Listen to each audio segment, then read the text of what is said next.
Hello, beautiful friends. Welcome back to my channel. If you're new here, I'm Cera, the founder of Intuitive Edge Coaching and Intuitive Edge Creative LLC. And this is Rosie. She's here to help as well.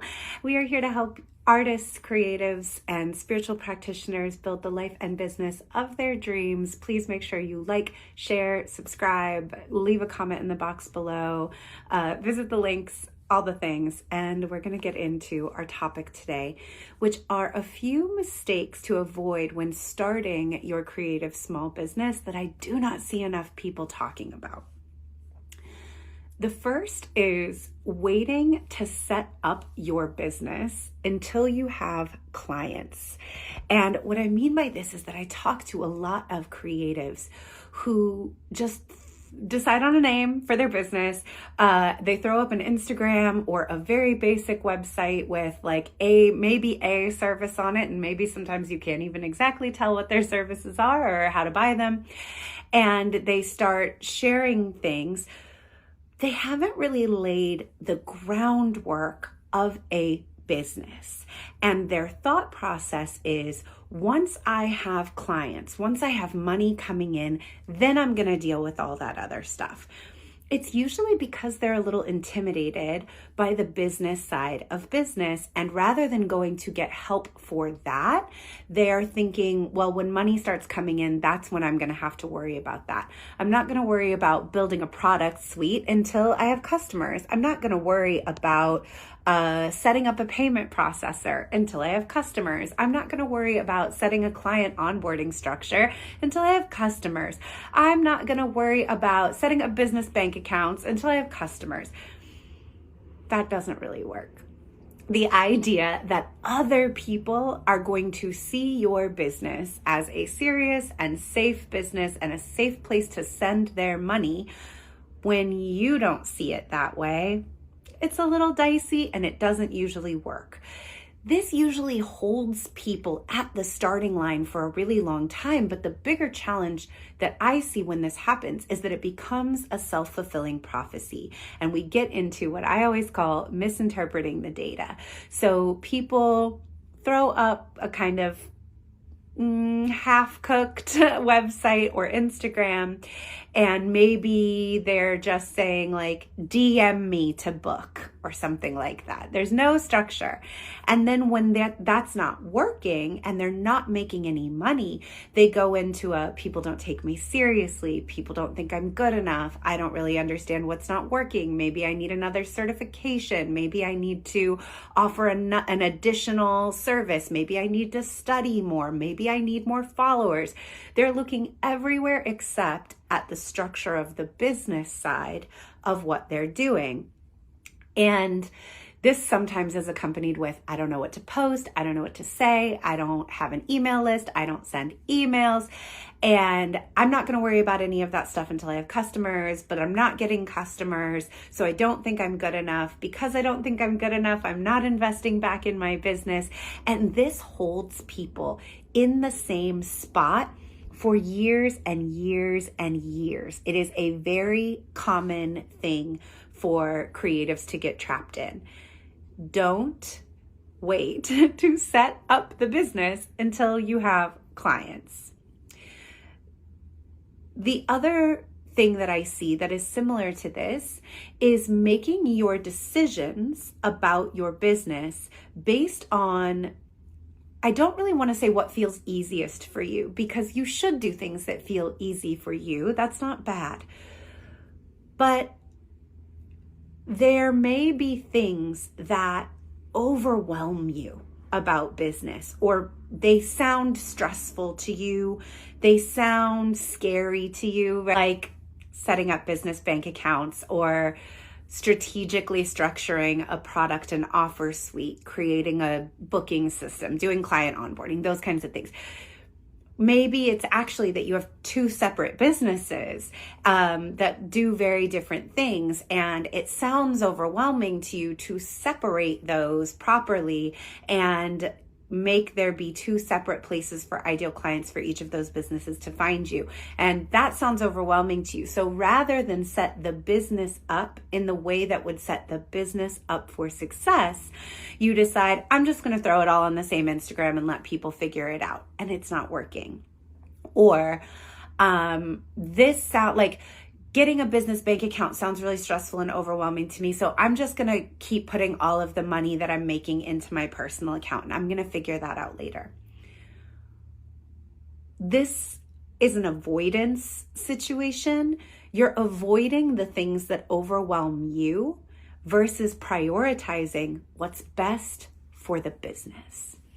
And when we prioritize what's best for the business, that doesn't mean that you have to ignore that some things might be challenging or overwhelming for you. What it does mean is that you're putting the well-being of the business ahead of serving your own insecurities, right? Am I serving my insecurities, or am I serving my customers? Am I serving my insecurities, or am I serving the spirit of my business? Am I serving my ego that wants to stay safe and small and protected, or am I serving the growth edge of the business owner that I am becoming? So if something is overwhelming or scary or sounds challenging to you, the move, as someone who's going to put the business's needs first, would be to get the help you need in order to not be overwhelmed, to get the education you need in order to understand what to do.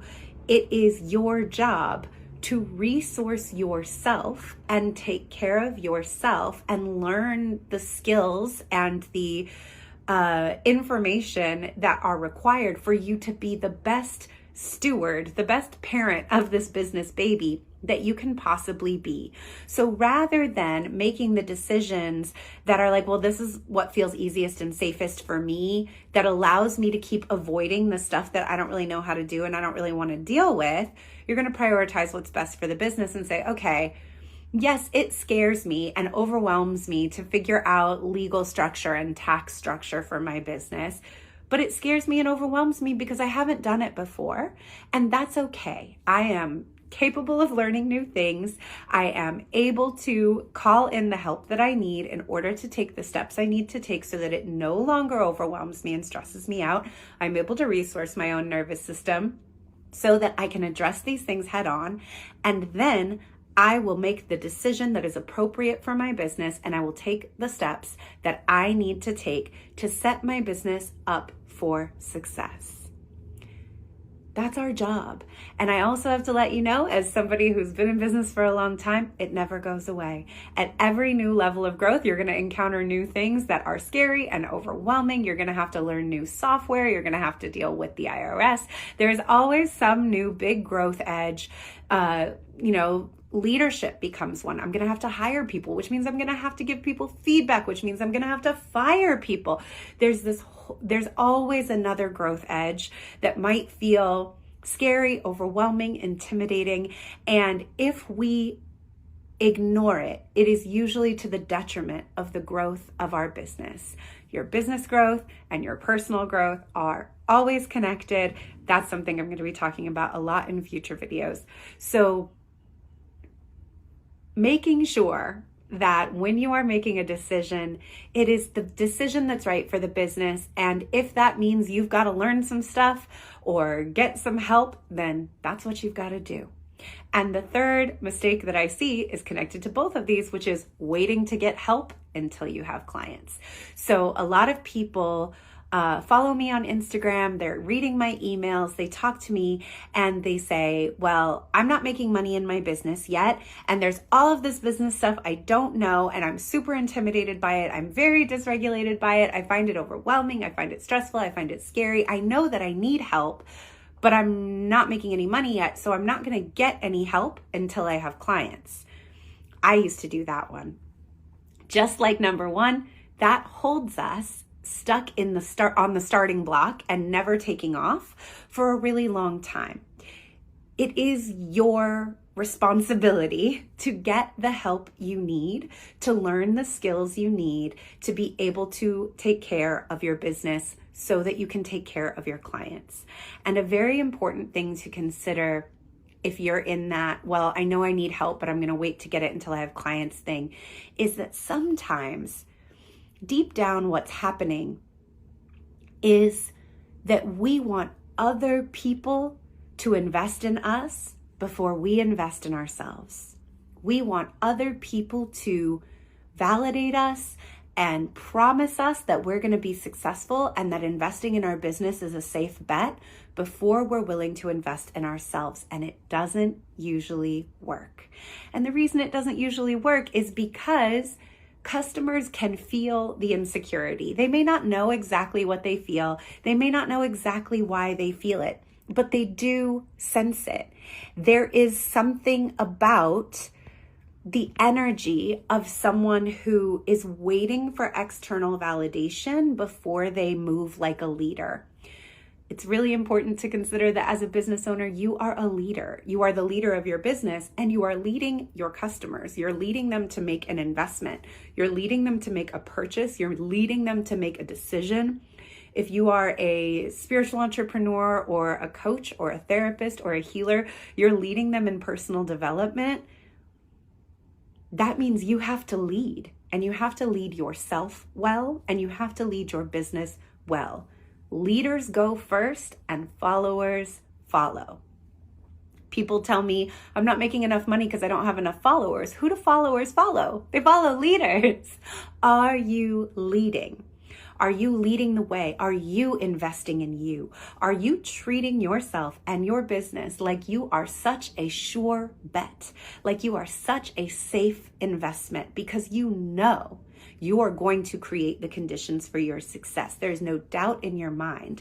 So you are making investments and decisions, investments in help, investments in software, investments in materials, investments in packing supplies if you have a physical product business. Are you making the investments first that would show your customers that you are a safe bet for them?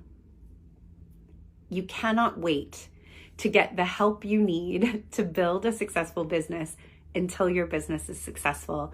You cannot outsource faith in your business to your clients. It has to come from you. It has to be your leadership and your decision and your vibe, your energy that sets the tone for everything that will follow in your business. The leadership is up to you. One way that I like to think about this all the time is throwing a party. And if you're around my channel, you might hear me use this a lot. But if you're throwing a party, you don't wait to decide to get chairs or cups or beverages or food until people come. You do all of that in advance. You decide what kind of party it is. You decide what kind of theme it is. You get everything necessary so that when your guests arrive, they're going to feel cared for and they're going to have a good time. And there's going to be some kind of structure in place to make sure that that happens. And you're going to do all of that in advance before they get there. You're not going to wait until people come over and then get chairs. It doesn't make sense. So in the same way that you wouldn't have a party with no preparation, you're not going to invite people into your business with no structures there to hold and support them when they arrive, or they're not going to have a great time.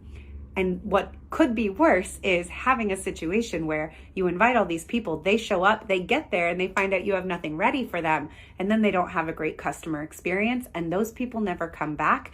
Or they tell people they didn't have a great customer experience with your business. And we definitely never want to see you in that position.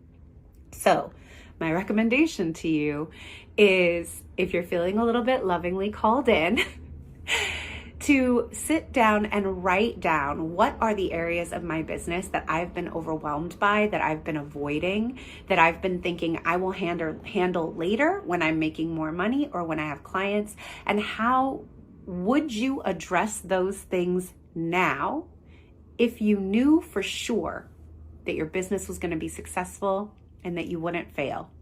When you write out that list, it's going to let you know these are the things that I need to do. If you need help, you are always welcome to hit me up. I am happy to help you. And if you are just starting out in your business, or if you've been in business for a little while, but there's a lot of structure that still needs to be put in place, make sure you check out the Elemental Entrepreneurship Coven, my hybrid business coaching, mentorship, membership